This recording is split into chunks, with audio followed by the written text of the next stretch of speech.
On Thursday, May 5th, 1966, the sun was setting over a sprawling farm in Griffensburg, Virginia, when a violent explosion rocked the sleepy neighborhood. Robert Baker was one of several farmhands at Winmore Farm that evening. He was a happy boy from a poor but loving family. A year earlier, tragedy struck the tight-knit family of 13. Robert's father suffered a stroke, and to help the family, as was his way, he quit school and took a job at Winmore Farm. The work was hard, but necessary, and Robert went about his duties with the work ethic he had learned from his father. On this particular night in 1966, tragedy struck the Baker family once again. The 15-year-old was given the responsibility of burning 6 piles of sagebrush in the field. He noticed a gas can laying nearby and thought he had found the perfect solution to ensure a successful burn. He picked up the can and poured 5 gallons of gasoline on the sagebrush pile, struck a match and threw it in. But it didn't light, or so he thought. He climbed onto the tall sagebrush pile, and what he did next would change the course of the young farmhand's life forever.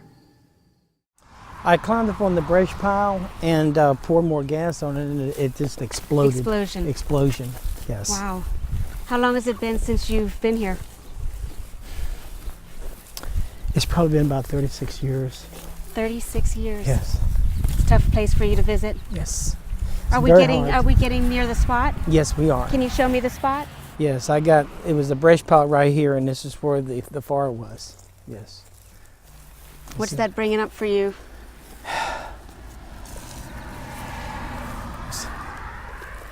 It's a hard memory. It's hard to talk about it, but it was a huge brush pile, and just being here, I can feel it.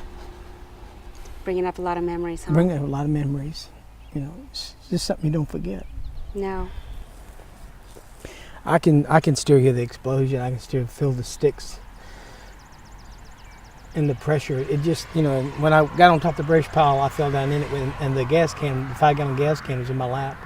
And it was still pouring out, and I remember I got my britches leg all wet, my foot, and then about the time I knew I was in trouble, and it exploded. And it just blew me upward and outward. Wow. Yes. It exploded in your lap? Yes, it did. So what is your immediate memory after the explosion? I was in the fire. I couldn't get out. It was the fire was all around me. It blew me out of the brush pile, and I had sticks and stuff hitting my face and my arms, and I felt that. And but what was really happening, I was in the fire itself, and I was calling out to God to help me, to get me out of it. And were you particularly religious at that point? Well, I've been a Christian for 2 years, and I didn't know a whole lot about what was going on. But I also knew that in this fire, I felt somebody there with me. I felt someone right in the front of me. I wasn't by myself. The angel in the fire. Yes, that's why I wrote the book called Angel in the Fire. That must explain why you didn't lose your sight. One of the things that the doctor said to you when you went in, or asked you several times, was, can you see? Yes. They couldn't believe that you could still see. Yes, he asked me nearly a dozen times, can you see? It's impossible. How can you see?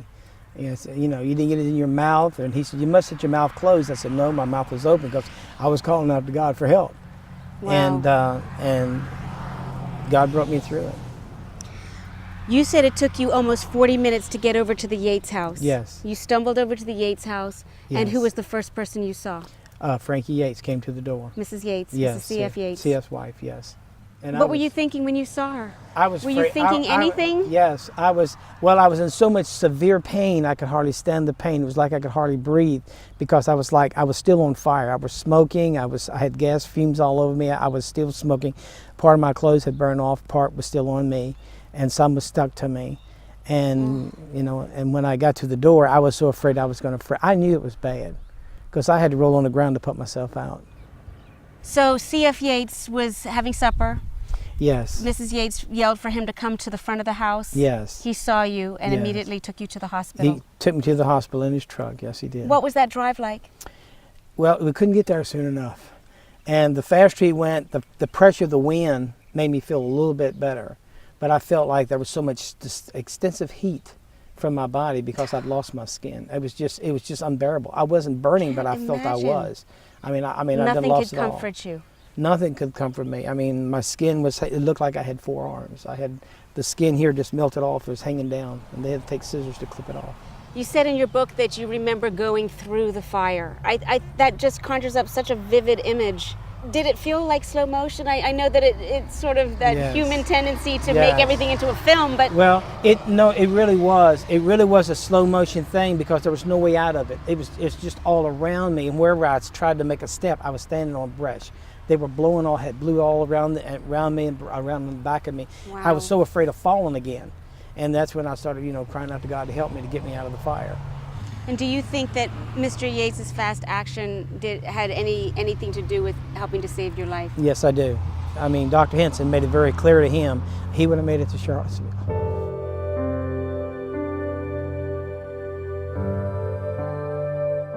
What is your first memory after the accident? When we hear the explosion to take I you back? remember my wife answering the door. I had gone to supper. This was late in the evening, and we were burning off pasture fields. We thought back in that day and time, when you burned them off at night, that the grass would come back greener, and it was the thing to do. And Robert came to the door. My wife answered the door, and I remember him saying, "I've been burned badly."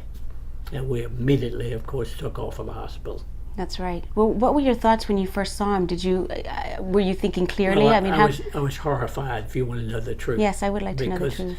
a burn is a very serious thing, and I knew that he was burned badly, and I wanted to get him there as quick as we could. What was that ride like to the hospital? Pretty bad one, I'll tell you that.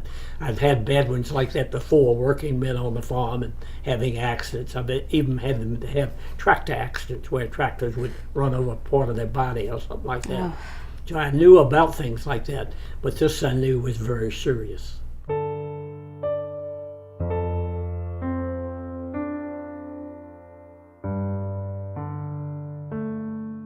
The accident happened in 1966, Yes. but you didn't speak about it until 1992 publicly, and you didn't write your book, The Angel in the Fire, until 2010. Why is that? Well, it's an experience that you don't write home about. It was such a devastating experience for me. It's like when the accident happened, it's not only that I got burned, but I lost my identity. And it gets very emotional. I get very emotionally to talk about it. I've always shared little bits and pieces about it, but not the story. Is it the trauma? Were you traumatized emotionally, mentally, obviously physically? I mean, Yes. the doctor said that they could see your veins and that your skin was sweating blood. Yes, I was burned so bad. I had third and fourth degree burns. I had no skin. You couldn't tell what color I actually was. It was such an explosion. It just exploded so loud, and just when it done that, it took limbs and also blew against me, and it left a lot of cuts and open places on me. And when I was rushed to the hospital, all that the doctor could say, and of course he got right to the point, was all I see your veins, and you're sweating blood and losing fluid. Wow. And so what did that do for you when you heard those words? Can you remember? Well, I was devastated, and he told the nurses to get to the room and take the mirrors out, and that there were several types of trauma, and one was physically, but mentally as well, and it's just something you don't get over. I mean, I already saw myself going on the way to the hospital. In You the did truck. see yourself? I saw myself in the mirror, and I was devastated, and I didn't ask God to help. I just asked God to let me die. Now they took the mirrors out and they also turned the lights off, didn't they? Yes. What did that do for you? Well, I did you didn't feel understand. alone? Yes, I did. I mean, it was real devastating. I mean, you just like, you're out active and you're doing things, and all of a sudden you lost it all. I mean, it's all gone. I mean, you've lost everything. I mean, it's just, you felt like your life is just passing you by. Things are flashing by you. You remember the things, but you can't go back to it. And I used to think, I said, maybe it's a nightmare. I'm dreaming, but it wasn't a dream. It wasn't a nightmare. It was real. Let's talk about the people in your life that helped you to get through this time, because they were a powerful force in your life. Yes, they were. Let's start with your family. Well, when I got burned, and I think it might have been, I know it wasn't, it might have been a few nights or whatever before they saw me. I was burnt so bad, and they were trying to get me prepared to, to wrap me up a lot. And I remember my mother would come, and I begged God not to see her. I didn't want to see my mother. I didn't want to see my family. Why is that?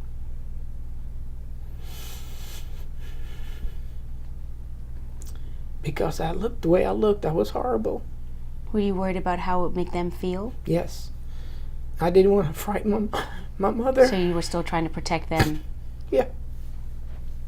Yes.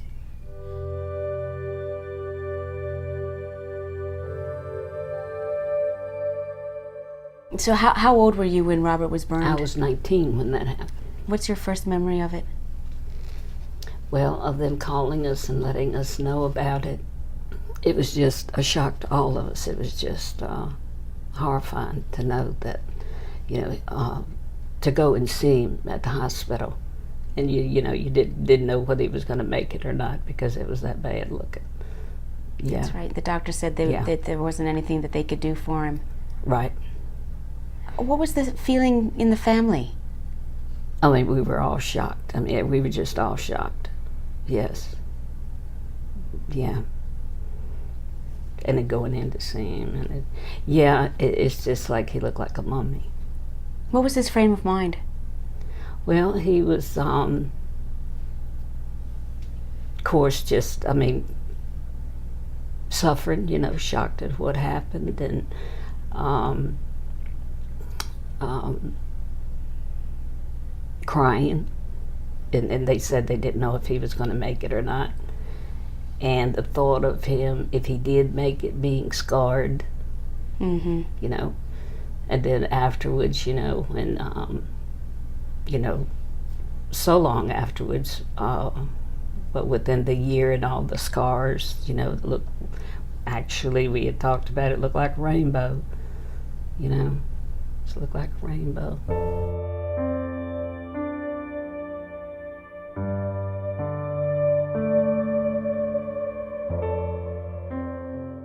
Tell me about Gertie, who you dedicated, you name a chapter after Gertie. Yes. Yeah. So she was obviously very important. Yes. She was an amazing woman. She really was. She would come, and she'd never come at visiting hours. She'd always come after visiting hours. Why doesn't that surprise me? And she would never come during the day to see me, although I wanted her to come, but she would never come. She always came at night, and she felt that, I even heard at times that the door was shut. I could see the light under the door in the hallway. And I knew it was her coming because she carried this big sack on her side. And you could hear the noise in the sack, things moving around, and she made things for her grandchildren. And I heard the nurse tell her one night, the very first couple nights, that visiting hours were over. And she said, "It's okay, honey, I'm going to see my boy." And she'd come in there and just sit down and started talking to me. And I begged her to leave. I did not want to see her. And I didn't want to scare her either. And so she started talking to me and asked me what happened, and I tried to tell her, and she kept giving me encouragement. It's going to be all right. We're going to get this thing through, and that, and I would start learning. I'd learn to confide in her. Why do you think she took such an interest in you? I think that what made me about her was remarkable was that she was very dedicated to the Lord. I mean, I was a baby in Christ. I was just I hadn't been saved 2 years. But this lady, she was like a walking Bible. She knew things. She would all she'd talk about is scriptures and tell me. If I told her how bad I was, she'd have a scripture for it. If I told her I couldn't sleep, she had something for that. It's always telling me stories, and she told some of the remarkable stories. And it bothered me some. I didn't think they were right normal. But as I began to get older, I began to understand why she told some of the stories she did. It was remarkable. You painted such a beautiful picture of her coming into the room with the lights out and whispering scriptures in your ear. Yes. You've got to tell me about the black and white tennis shoes. Yes. Well, the first night she came in, it was like a couple nights later she came in, and she waited so late. Sometimes she would come in and sit in the chair next to the hospital bed, and of course we never had lights on. We could always see a little light from the outside light or under the door. And she knew scripture so well she didn't have to read the Bible. She leaned over one night, and I think that had a really effect on me. she leaned over and she started quoting scriptures to me. And she says, now listen to what it says. And as she leaned over, I mean, I never will forget it. It gave me hope. And For the first time? yes, I had nothing to hold on to. But to hear her say these scriptures, and I never knew gray hair was so beautiful. When she leaned over, I saw the light from the moon shining on her beautiful hair.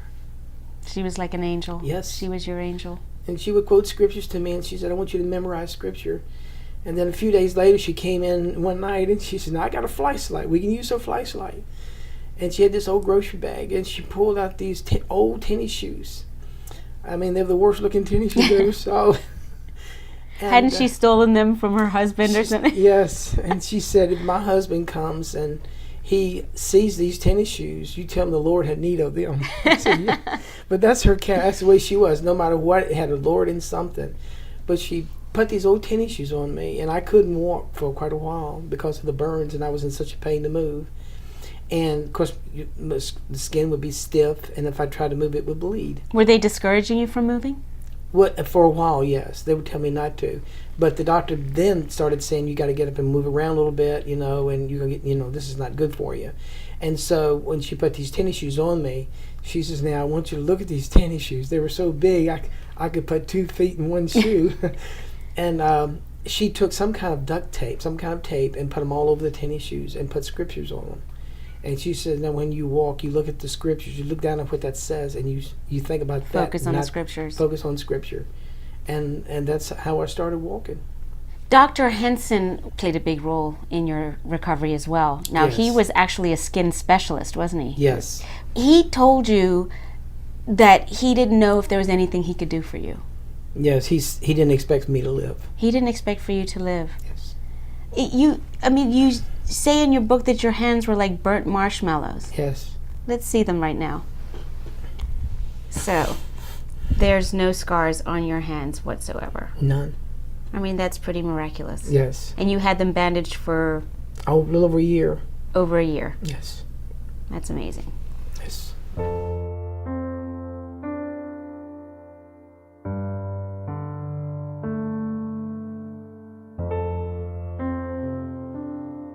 So what would you say was Robert's frame of mind through his recovery time in the hospital when you went to visit him?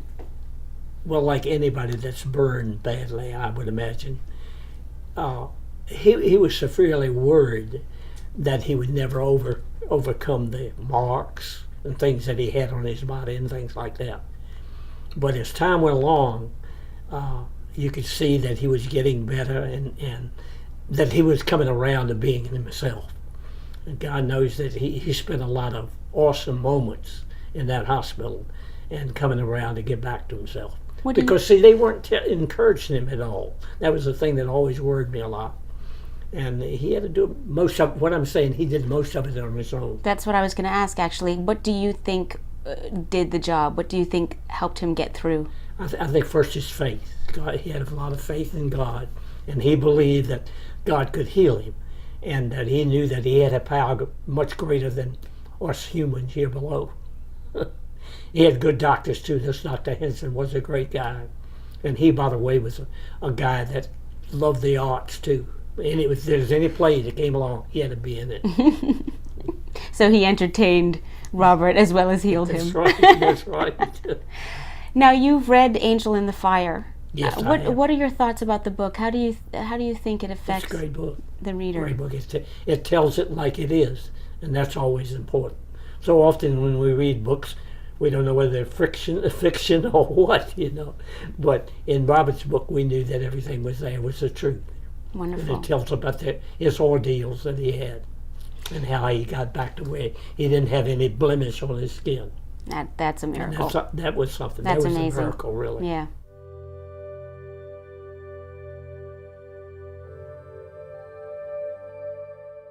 Now, you must have witnessed his miraculous healing firsthand when you were changing the bandages. Yeah, I mean, and that the skin was there, and then over so long of a time, and the rainbow colors would fade. It took a while. It did take a while. It did.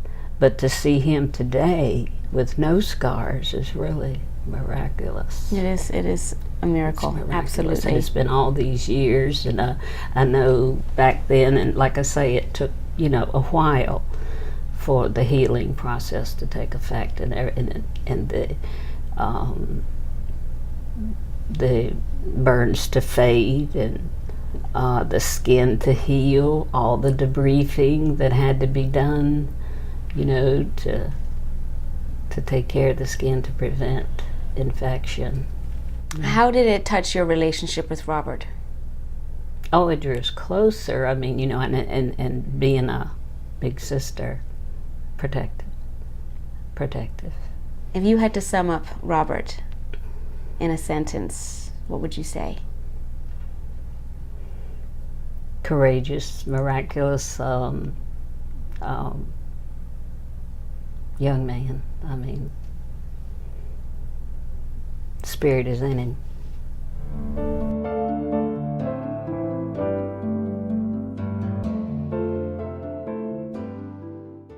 I want to hear about the first day that you found out that you were healing.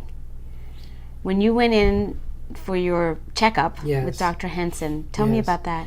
Well, I was really, I went in that they were going to take the bandages off. Some of the worst of places was left on for quite a while. And I remember one morning they were getting me ready, and it's when like an interim came in about 4 a.m, and they were taking the bandages off. And he jumped back and he said, "Oh my God." And it didn't scare me because, hey, I already knew what I looked like. It didn't make any difference. I wasn't worried. It's like it scared him. I figured I'd still look the same. And Were you expecting the worst? Yes, I was. And I was satisfied. I just didn't think I was going to get better. And then he brought a couple doctors came in, and Dr. Henson was there, and when he looked at me, he says, "You're getting yeller, and it's like it's healing too fast." And before he said all of that, he looked at me and he took his thumb and pulled my chin up and for me to look at him. I never, in those days, I didn't look at people. I just stared at the floor. I just want nobody to see me. I just felt, ashamed of myself. And when he pulled his thumb up, he pulled my chin up with his thumb, and he looked at me and he said, "Son, do you know God?" I said, "Yes, I know God." And he said, "Well, God's healing you." And he said, I see you healing too fast.